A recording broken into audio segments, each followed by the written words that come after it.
Cystic fibrosis is what we call an autosomal recessive condition.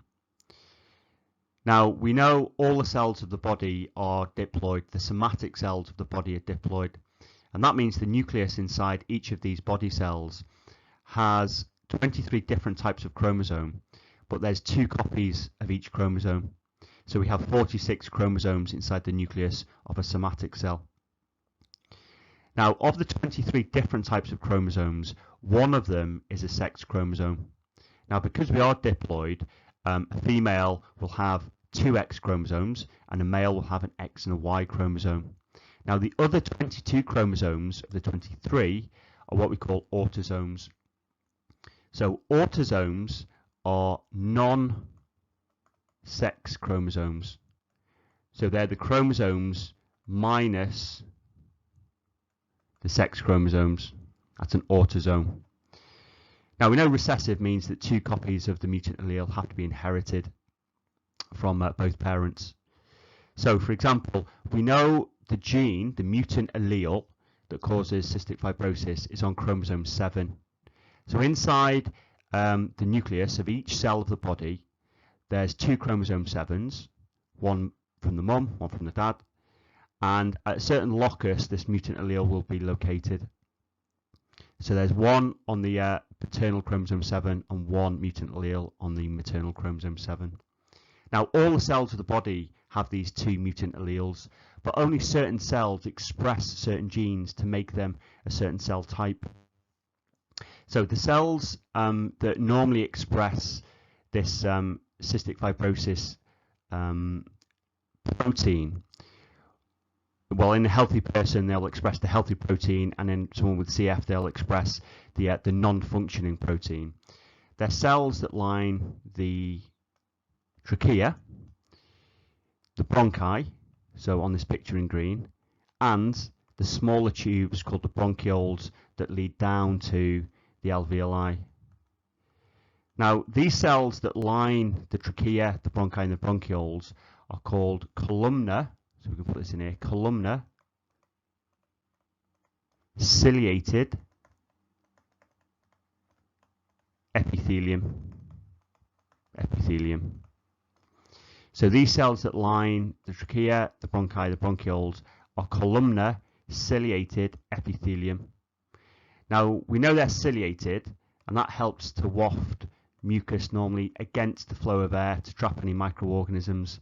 But people with CF, they have very, very thick, sticky mucus that's being made by these columnar ciliated epithelium. And that blocks the airways. So breathing can become quite a big problem with individuals with cystic fibrosis. So the CFTR gene is the healthy, normal gene, the normal sequence gene. We know this gene is mutated in people with CF. It's an inherited mutation from both parents. Now, the CFTR gene, the healthy gene, will normally make a protein called cystic fibrosis transmembrane conductance regulator. Now, you don't need to know this name. Just remember, CFTR gene makes the CFTR protein. And that protein is, we know, a chloride ion channel protein. So in the columnar epithelial cells of the trachea, the bronchi, and the bronchioles, normally in a healthy person, there's a normal functioning chloride ion channel protein. Now we know this protein's not going to be functional in people with CF, so we're going to do the mechanism very shortly. Now, not only do we get in a healthy person this healthy chloride ion channel being expressed on the membrane of the cells in the trachea, the bronchi, and the bronchioles, but also another problem with people with a non-functioning protein in cystic fibrosis. It's also expressed in the pancreatic duct that leads into the duodenum. So we know this is the pancreas here, and we know it secretes digestive enzymes, including pancreatic amylase, pancreatic lipase, and trypsinogen, which is an endopeptidase. And we know trypsinogen is activated by an enzyme called enterokinase. Now these enzymes are part of pancreatic juice, and they normally get secreted from the pancreas down the pancreatic duct into the duodenum. But because the cells that line the pancreatic duct, the columnar epithelial cells in this case, they also express this CFTR protein. So in people with cystic fibrosis, because it doesn't work correctly, we get very thick, sticky mucus in the pancreatic duct, which can actually block the pancreatic duct. So people with CF quite often have digestive problems because these pancreatic enzymes, trypsinogen, enterokinase, amylase and lipase, cannot get into the duodenum because they're blocked by the thick, sticky mucus.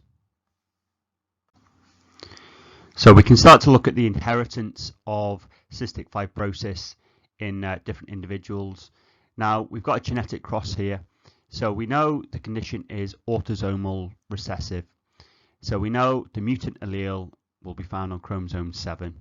Now if we have a heterozygous father, that means that the father has one healthy allele on one of his chromosome 7s in each nucleus, and he will also have a mutant allele on the other chromosome 7 inside the same nucleus. Now all the cells of this individual, this person, will be heterozygous for the healthy allele and the mutant allele, including the germline cells that actually make the gametes.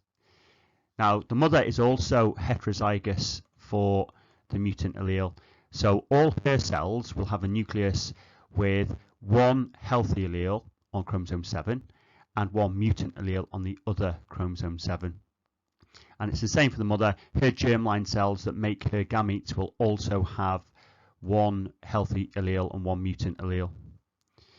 So we know the germline cells, the germinal epithelium, are diploid. Now we know gametogenesis makes gametes that are haploid. So each gamete will contain either the chromosome 7 with the healthy allele or a chromosome 7 with the mutant allele. So we know we always put our gametes in circles, and it's the same for the mother. Her germinal epithelium are diploid. They make haploid gametes.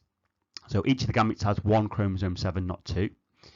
So the gametes will either have, in this case, the healthy allele on the chromosome 7, or other gametes will have the mutant allele. So we can start to look at a Punnett square. So if we cross two heterozygous parents, well, we know capital F, lowercase f. Now, heterozygous individuals, like we just said, one gamete will have the healthy allele, the other gamete will have the mutant allele. And obviously we know males and females, they make many, many gametes. So some of them will be healthy and some of them will have the mutant allele. Now, if we do a Punnett square, we always have to put in the labels. So we're going to put gametes either side, and we use a table. So we're going to cross the female gametes with the male gametes, and what we end up with is, of every 4 offspring, 2 of them will be heterozygous. Three of them will be heterozygous for the mutant allele. That means they have one healthy allele and one mutant allele. That's a heterozygote. And one of the 4 offspring will be homozygous recessive, with both chromosome 7s having the mutant allele. So of the 4 offspring being produced, 3 of them will have a normal healthy phenotype and 1 of them will have cystic fibrosis. So in this person here, the one with cystic fibrosis, we know, for example, the columnar epithelial cells, the ciliated columnar epithelial cells of the trachea, the bronchioles and the bronchi and the bronchioles will make the defective protein, the chloride ion channel protein. We know the cuboidal epithelium of the pancreatic duct will also express the non-functional protein. And also, if it's a male, males quite often have the vas deferens in the testes. Those tubes can also be blocked with mucus because we know it's very sticky and thick mucus, and that might prevent the movement of spermatozoa up the vas deferens. So there are fertility issues with males with cystic fibrosis as well. So 1 in 4 will have CF, so that's 25% probability that any of the offspring have this condition. So if we look at the genotypes of the offspring, we can see of the 4 children produced, or the 4 offspring produced, one of them will be homozygous recessive, 2 of the 4 will be heterozygous carriers, and one of them will have both chromosome 7s in each nucleus with a nice healthy allele sequence. Now, how can carriers be identified? Well, this is all to do with DNA sequencing. So if a person thought they might be a carrier for the cystic fibrosis mutant allele, they can have this locus on chromosome 7 inside a sample of cells analysed. Now, if they were a carrier, there would be 2 different alleles. One would be a healthy allele and one would be the mutant allele. So we know Sanger sequencing is a method to sequence DNA. Next generation sequencing is the more modern type of DNA sequencing to do the same sort of job. So we need to know a little bit about the gene and the sequence of codons that gives rise to a polypeptide chain. So here at the top we've got a healthy allele sequence. Now the allele is many more nucleotides long than we've shown here, but we're going to show the part of the healthy allele that's different in a mutant allele. So we know a gene is a sequence of codons along the DNA, and one of the 2 strands of DNA will be called the coding strand or the gene strand, and the other strand of DNA is the template strand against which the messenger RNA is made. So if we just had a look here, we can see this is codon 1, ATC, then we've got codon 2, it's another ATC, then we've got the third codon, which is TTT, we've got GGT next, again GGT, etc., etc. Now, when people have cystic fibrosis, they inherit a mutant allele. It's not that they have a healthy allele that becomes mutated. They actually inherit this from one or both of the parents. So this mutant allele would originally have formed many, many years ago through mutation, maybe through the presence of a mutagen in the environment, and that mutagen might have changed the DNA sequence, the codon sequence. So if we look at how the mutation first arose then, so we've got the first codon here. Now ATC would be the second codon as well, and then ATC after that would be TTT. So the third codon would be TTT, etc. Now we get a deletion mutation. So when this mutant arose, CTT, this kind of 3 bases here, was deleted. So we can see 3 bases were deleted. Now that's going to change the reading frame of this allele. So the mutant allele at the bottom, because we've removed the CTT, we can look at the sequence of codons. So 1, 2, 3, etc. So the first codon, ATC, is the same as the healthy allele. The second codon this time is not ATC, but it's ATT. Because if we look at the very top of this page here, okay, we know the CTT has been removed by a deletion mutation. That bit there. So it goes ATT, and look at the bottom, ATT. So that's the new reading frame. And we know ATT, if we look at the genetic code table, is going to code for isoleucine. Now the next codon in this mutant allele sequence is GTT, and that's glycine. So the RNA polymerase will continue to make messenger RNA against actually the template strand, and it's going to have a different sequence of codons in the messenger RNA, which is going to specify a different sequence of amino acids in the polypeptide chain. So if we look at the genetic code table in a minute, we can actually look at the different amino acids that are specified. So if we just recap messenger RNA production, well, we know DNA is double-stranded, and it's a sequence of codons that specifies a certain polypeptide.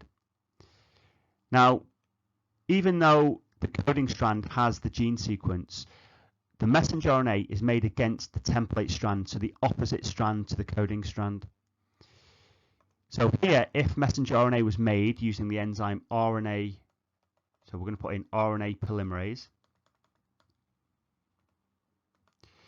This strand in red would be produced messenger RNA. Now we know RNA polymerase unwinds the double-stranded DNA by breaking the hydrogen bonds. Now RNA nucleotides in the nucleus align next to their exposed complementary base on the template strand, and RNA polymerase has a second job, and that's to link together the the RNA nucleotides into the sugar phosphate backbone, so the new strand of messenger RNA. So if you look at the messenger RNA, we can actually see, instead of the T's at the top of the page, so ATC, ATC, we've got AUC, AUC. So we know in messenger RNA, uracil replaces the thymine in the coding sequence of DNA. So when we look at the genetic code table, okay, we know the messenger RNA actually forms mature messenger RNA in the nucleus that exits the nucleus, so the double membrane nuclear envelope, via the nuclear pores, and the mature mRNA will go and attach to a ribosome, and that's where it's translated into a polypeptide chain. So if we look at, for example, the healthy allele at the top, we can see ATC corresponds to AUC in the mRNA, because this is the coding strand at the top. So the mRNA is made against the template strand at the bottom. So AUC, so the first nucleotide is A, then we've got U, and then we've got C. So A, U, and if we just find C, there you go, AUC. So that's going to give us this amino acid, and that's isoleucine. So that's number one. Now, ATC again is the next one, or AUC in the messenger RNA, which again is isoleucine. Now, TTT in the coding sequence of DNA at the top in red, and that corresponds to UUU in the mRNA. So if we go U, U again, and then the third one is U here. So UUU, and we've got this time phenylalanine, which is amino acid number 3. Now, the next one is GGT, or GGU in the mRNA. So G is the first nucleotide. G, again, at the top is the second one.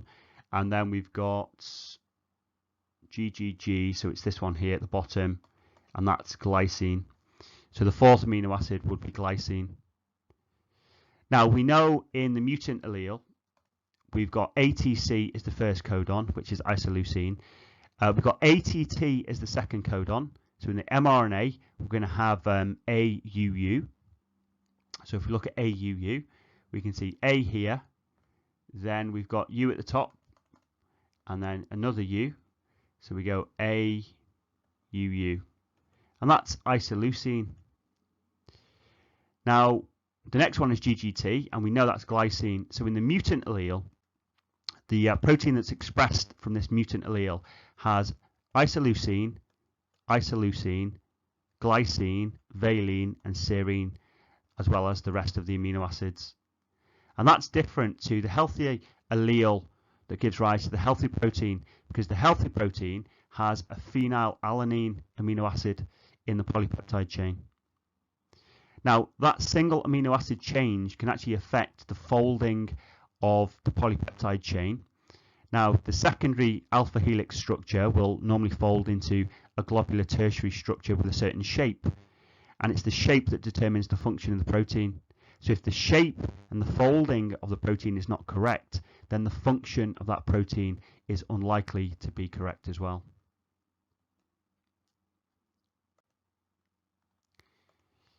Now, I just want to recap briefly the secretory pathway. So we know messenger RNA is made inside the nucleus at number 1 against the template strand of DNA. We know messenger RNA, or pre-mRNA, is spliced, so the introns are removed to form mature messenger RNA. Mature messenger RNA exits the nuclear envelope, the double membrane nuclear envelope, via the nuclear pore. And mature messenger RNA will attach to a ribosome.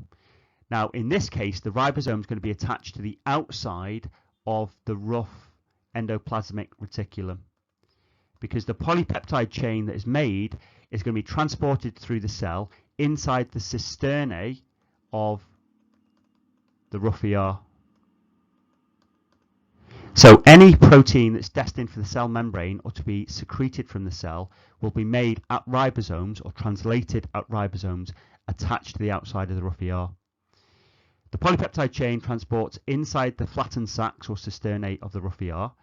Now, a small vesicle is pinched off from the end of the rough ER, and that vesicle progresses to the Golgi body. Now, when that vesicle fuses at number 3 with the cisternae of the Golgi body, the polypeptide chain is released into the cisternae of the Golgi body. And inside the Golgi body, the polypeptide chain is folded into its final shape, and it's also modified. Now, that might be things like a small polysaccharide chain is added to the protein, so it becomes a glycoprotein, or it might mean that a phosphate group is added to the protein, so it becomes a phosphoprotein. We also sometimes get lipoproteins, where a protein is added to a lipid inside the Golgi body, and we call that post-translational modification. So quite often a sugar is added to the protein when it's folded in its final shape, and that forms a glycoprotein. Now, the vesicles that pinch off from the transface of the Golgi body, inside these vesicles will be the fully formed modified protein. And this secretory vesicle is then going to fuse with the cell membrane. But instead of the protein being secreted to the outside, we know this protein is going to become part of the cell membrane itself. So we know these are ciliated columnar epithelial cells of the trachea, the bronchi, and the bronchioles. And this chloride ion channel will be inserted as an intrinsic membrane protein into the cell membrane. Now, we know this is the chloride ion channel, so we know it's going to allow chloride ions to either go into the cell or out of the cell, depending on the concentration gradients by facilitated diffusion. Now, you can see this is a columnar ciliated epithelial cell, because these are the cilia that waft the mucus against the flow of air. So these extensions of the cytoplasm are cilia, and you can see it's a columnar shape. So it's very tall column-like cell. Now, how does the non-functioning chloride ion channel in cystic fibrosis affect the symptoms that we can see? So very thick, sticky mucus.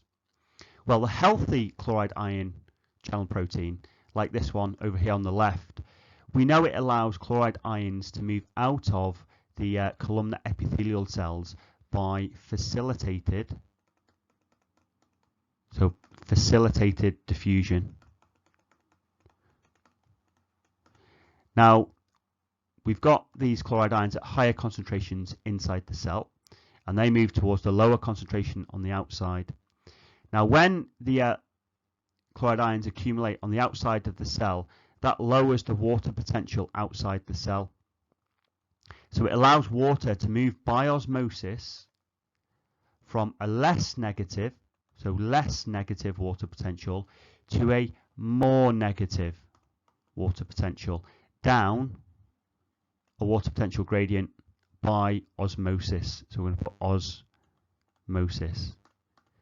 So osmosis is the movement of water into or out of a cell down a water potential gradient across a partially permeable membrane. And in this case, the water is moving by osmosis out of the cell from a less negative water potential to a more negative water potential outside the cell down a water potential gradient. So the mucus that gets formed and secreted by these columnar epithelial cells here on the outside, it has water added to it. So we know mucus is normally a watery material that in this case would trap things like bacteria and dust particles through being wafted by the cilia. Now, in cystic fibrosis people, these columnar epithelial cells, they don't make a functional chloride ion channel. So even though these cells do make mucus and they secrete mucus to the outside, because there's no water moving out, like in the scenario on the left, the mucus becomes very, very sticky and very thick. So it starts to clog the airways, the trachea, the bronchi and the bronchioles, as well as things like the pancreatic duct, and also in males, the vas deferens in the testes. So let's just summarize some of the key ideas then. Well, in a healthy individual, the gene coding for the CFTR protein, or the chloride ion channel, is the normal sequence allele. When that is expressed inside the cell, the healthy normal chloride ion channel protein is transported to the cell membrane. It becomes an intrinsic protein, and it can help to transport chloride ions out of the epithelial cells.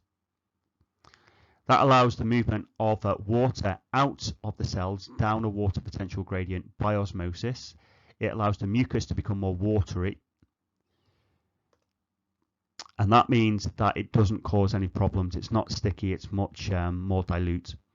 Now, in someone with CF, we know the mutant allele has to be present, 2 copies of it in a single nucleus to be homozygous recessive. That does not give rise to a functional chloride ion channel protein, so that's not inserted into the cell membrane. Or you can get different mutations that give rise to slightly different proteins. There are some mutations in CF that do give rise to an actual protein that inserts into the epithelial cell membrane. It's just not functional, it doesn't open. So chloride ions cannot move out of the epithelial cells. So the water potential of the mucus does not really change because these cells still make and secrete mucus. There's no movement of water out of the cell, so the mucus becomes very, very thick, very sticky, and it's going to cause problems with blockage of different structures. Now, how do we treat cystic fibrosis then? Well, we can use an aerosol spray, if you like, whereby inside the aerosol are structures called liposomes. Now, a liposome is a phospholipid bilayer in a sphere structure, so a ball-like structure. So if you look at the top right here, you can actually see this is a phospholipid bilayer, this liposome. It's a sphere of basically a membrane. So we've got phospholipids here that form the phospholipid bilayer. There you go. Now, inside the liposome, this ball of membrane or phospholipid bilayer, inside here we will have a healthy gene, or we should say healthy allele. Now, when the person ingests the aerosol, he or she is going to ingest lots and lots, millions of these little liposomes. And when these liposomes get down the trachea and the bronchi and bronchioles, because the outside of the sphere is phospholipid bilayer, these spheres can actually fuse with the phospholipid bilayer of the cell membrane of these cells, because the cell membrane is also a phospholipid bilayer. Now, when the liposome fuses with the phospholipid bilayer of these epithelial cells, the healthy allele is injected into the epithelial cells. Now, this DNA really needs to get inside the nucleus of those cells to be transcribed into mRNA, which is then translated into the healthy protein that is then expressed. One of the drawbacks of using liposomes for treating cystic fibrosis is that it's only a temporary expression of the healthy allele. So this healthy DNA does not always stably insert into a chromosome inside the nucleus. So it's a very temporal, very temporary expression. So that's why people with CF have to constantly take the aerosol spray with the liposomes inside which is the healthy allele DNA sequence.